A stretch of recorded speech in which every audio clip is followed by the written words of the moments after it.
Muy buenas tardes, la tutoría de hoy lleva como nombre el algoritmo. El algoritmo tiene tres características importantes. Número 1, debe ser preciso. Indica el orden de realización en cada paso. Número 2, debe ser definido. Cuantas veces se ponga a prueba el algoritmo, esa misma cantidad de veces debe mostrar el mismo resultado. Y número 3, debe ser finito.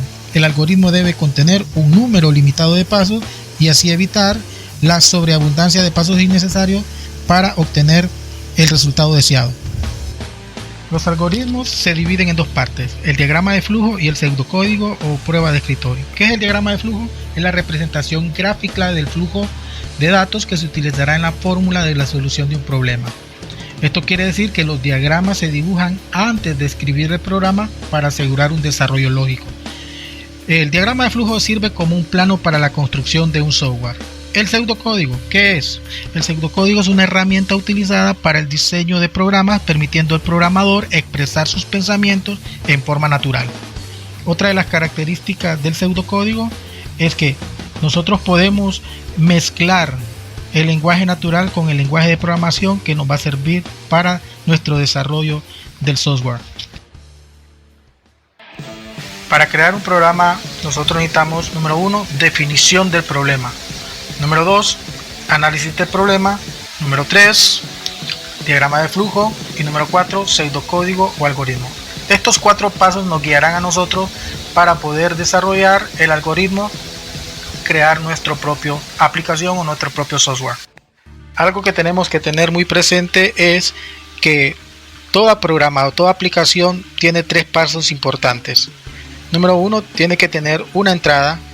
Un programa tiene que tener un proceso y un programa tiene que tener una salida. Estos 3 elementos son importantes. Para resolver nuestro problema debe de tener estos pasos. Ahora sí, nos vamos a guiar paso a paso en un ejemplo práctico utilizando cada uno de los pasos que ya vimos anteriormente. Comenzamos entonces con los primeros 2, definición del problema y análisis del problema.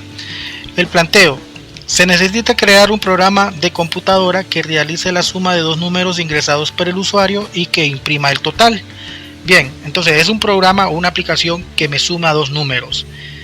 El análisis del programa, los datos que el usuario debe ingresar son datos numéricos y puede ser cualquier número. Para ello debemos de crear variables que me capturen esos datos. En este caso usaremos las siguientes variables: número 1, número 2 y suma. Estos son 3 variables. ¿Qué es número 1 y número 2?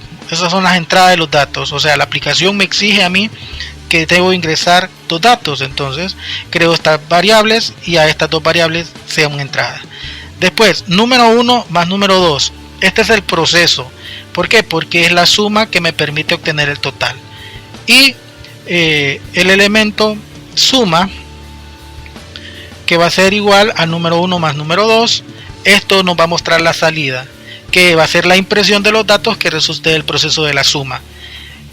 Pueden observar que se acaba de cumplir las 3 características de una aplicación: la entrada de datos, el proceso que se representa por la suma de 1 más 2 y la suma, que es la salida de sumar los 2 números. Ahora hago un cuadro resumen donde me va a mostrar los 3 pasos: definición del problema, análisis del problema y diagrama de flujo. Para la creación del diagrama de flujo necesito primero basarme en este cuadro, en la aplicación de cada uno de los diagramas. Por ejemplo, tengo el círculo que me indica la acción que yo inicio y finalizo una operación. Después tengo la flecha o la línea de flujo, que representa la dirección por donde va a hacer mi proceso cada uno de los elementos del diagrama. Entrada de datos representa la lectura de datos en la entrada y la impresión de los datos, por ejemplo número 1 y número 2. Y suma, que es el proceso que representa cualquier tipo de operación, en este caso es la sumatoria de N1 más N2. Y la salida de los datos, el que imprime la información o lo guarda o lo almacena en un documento. Y con esto termina nuestro diagrama de flujo. Entonces todo nuestro diagrama de flujo viene abarcando el análisis del problema. Muy bien, ahora que ya tenemos el diagrama de flujo, vamos a sacar el pseudocódigo o la prueba de escritorio. Una vez que ya tenemos el diagrama de flujo, entonces comenzamos con el pseudocódigo y vamos a poner en la número 1 iniciar suma.